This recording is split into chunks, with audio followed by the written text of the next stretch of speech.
Bonjour à tous, bienvenue dans votre édition du jeudi 10 janvier 2013. Nous commençons avec les taxis. Ils manifestent et occupent le périphérique depuis 7 heures ce matin. Nous les avons suivis. Reportage dans cette édition. Et puis la recherche, un microscope électronique unique en France est inauguré aujourd'hui à Rangueil.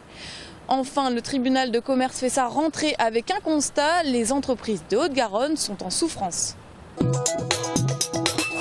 Dès 6 heures ce matin, les chauffeurs de taxi de Haute-Garonne se rassemblent. Il faut s'organiser pour mener une opération escargot efficace et surtout se faire entendre. Deux groupes se sont mis en place, le premier au départ de Sesquières, l'autre de Blagnac. L'aéroport est rapidement bloqué. Sur le périphérique, 2 des 3 voies sont occupées par les taxis. Alors nous manifestons ce matin avec mes collègues représentant donc nationalement pour faire valoir nos droits, pour ne pas que l'article 44 soit appliqué, pour faire le retrait de l'article 44 qui stipule que le secteur privé via donc des appels d'offres puisse faire du transport de malades assis. Le transport des malades ne serait plus individuel et assuré par les taxis, mais géré par des entreprises privées qui organiseraient des dessertes collectives. Reste que 85% du chiffre d'affaires des taxis ruraux est assuré par ce type de transport. En ville, c'est également la concurrence des véhicules de tourisme qui pose problème.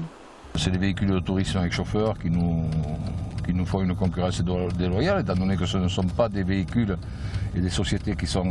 enfin, ce ne sont pas des entreprises réglementées. Ils ont le droit d'appliquer les tarifs qu'ils veulent. Ils n'ont pas d'accès à la profession via un examen comme nous dans la profession de taxi. Après le périphérique, les chauffeurs de taxi se sont rassemblés à Balma pour manifester devant leur caisse de sécurité sociale. Ils ne se disent pas prêts pour envisager de se regrouper et de répondre aux appels d'offres. Ce que nous craignons fortement, c'est que les artisans de taxi ne puissent pas répondre individuellement aux appels d'offres et que ce marché soit pris par des grands groupes du genre Veolia, etc.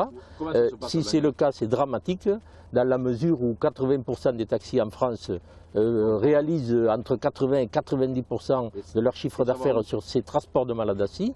Et que deviendra-t-il de leur avenir s'ils perdent l'essentiel de leur travail? Pour l'instant, 3 régions expérimentent ce nouveau dispositif. La région PACA, la Franche-Comté et le Poitou-Charentes. Les chauffeurs, quant à eux, parlent de reconduire leur action s'ils ne sont pas entendus. Alors que syndicats et patronats sont à nouveau réunis jusqu'à demain pour trouver un accord sur la sécurisation de l'emploi, la CGT 31 a appelé à un rassemblement aujourd'hui devant l'établissement Renault. Le groupe négocie avec les syndicats un accord compétitivité-emploi tel que celui qu'il a réalisé en Espagne. Un accord qui fragiliserait les conditions sociales des salariés. Toulouse ne serait pas concernée, mais la notion de flexibilité du travail défendue par le MEDEF inquiète les salariés. C'est les difficultés de la vie qui vont effectivement après s'engager. Il y a des gens qui ont des familles, il y a des gens qui ont des gosses, il y a des gens qui ont des enfants à faire regarder, c'est leur remise en cause d'un fonctionnement. On a quand même élu un président de gauche et on ne voudrait pas effectivement que la gauche nous fasse passer une politique de droite. On est très inquiet de ça. Pour la CGT, c'est une révolution dans le code du travail qui se prépare. Le syndicat conteste la nature même du texte en négociation. Le projet du MEDEF, s'il était signé, serait une catastrophe absolue pour les salariés. C'est clairement la disparition du contrat à durée indéterminée. Qu'un accord soit trouvé ou pas entre patronat et syndicats d'ici à demain soir, la CGT a d'ores et déjà indiqué qu'elle ne signerait pas. Audience solennelle aujourd'hui sur l'activité du tribunal de commerce au cours de l'année judiciaire 2012. Un bilan dressé sur les principaux chiffres, dont les procédures collectives qui sont en baisse. On passe de 1196 procédures en 2011 à 1150 en 2012, soit une baisse de 4%. Seulement le nombre de salariés concernés par celle-ci sont eux en forte augmentation, puisqu'on passe de 2268 à 3595 salariés, soit 60% de plus. Un chiffre qui est beaucoup moins favorable. Le nombre d'immatriculations d'entreprises est de 6 874 contre 7 831 l'an passé. Bon, ça c'est un peu préoccupant. Comment expliquer ça? Je pense qu'effectivement, la crise de l'euro, les problèmes économiques qui sont mis au devant de l'actualité n'incitent pas trop les chefs d'entreprise à se lancer dans ce qu'ils peuvent considérer comme étant une aventure difficile. À savoir, à Toulouse, il existe une antenne unique en France, 5 rue du Prieuré, dans laquelle un juge du tribunal de commerce reçoit les entreprises en difficulté pour les conseiller. Les permanences sont les mercredis de 9 h à midi, sans rendez-vous et sous couvert d'anonymat. Journée inaugurale du centre de microscopie électronique appliquée à la biologie de la faculté de médecine. Ce centre dispose d'équipements de pointe. Ce microscope électronique à balayage permet d'explorer la surface d'une cellule. Celui-ci, à transmission, permet d'explorer l'intérieur d'une cellule. C'est la première fois qu'est installé en France un système de transmission à distance et de prise de la main sur les observations depuis les microscopes, que ce soit le microscope à transmission ou le microscope à balayage, dans le bureau d'un observateur. Donc il y a une transmission à distance qui peut se faire grâce à la numérisation des images tout en gardant une très haute résolution. La microscopie électronique permet l'exploration des échantillons à une résolution de l'ordre du nanomètre. Le centre est accessible aux laboratoires publics et privés, travaillant dans les domaines de la biologie, de la recherche médicale, de la recherche agronomique ou encore en biotechnologie. Les recherches sont très variées, elles touchent les tissus, les cellules, mais elles vont aussi sur le végétal, sur les animaux, sur les amphibiens, sur des micro-organismes. Ces équipements ont coûté 1 million d'euros, financés par la région, l'État et l'Europe.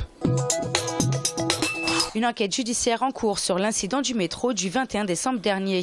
Pour l'association Next Up, une ONG qui milite pour un abaissement d'exposition de la population au rayonnement électromagnétique. Ce bug amplifié par une antenne relais d'Orange d'environ 17 mètres de haut, située à proximité du métro Argoulet, serait à l'origine du dysfonctionnement. Orange a démenti tout pic électromagnétique. Quant au directeur général de Tisséo, cela lui paraît farfelu.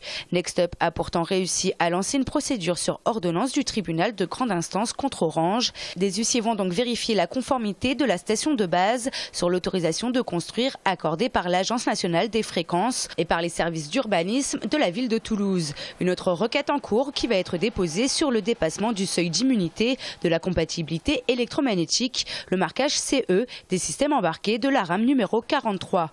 En attendant des réponses à Toulouse, les théories vont bon train.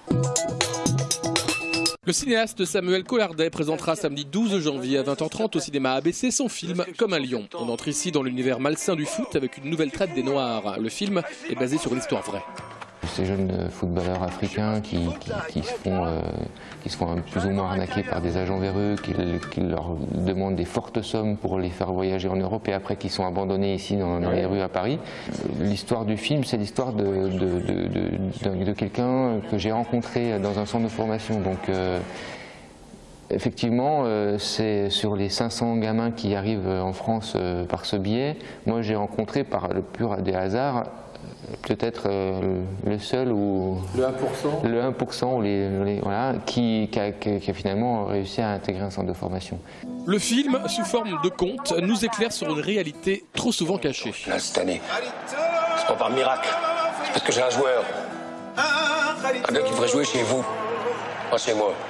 Oui.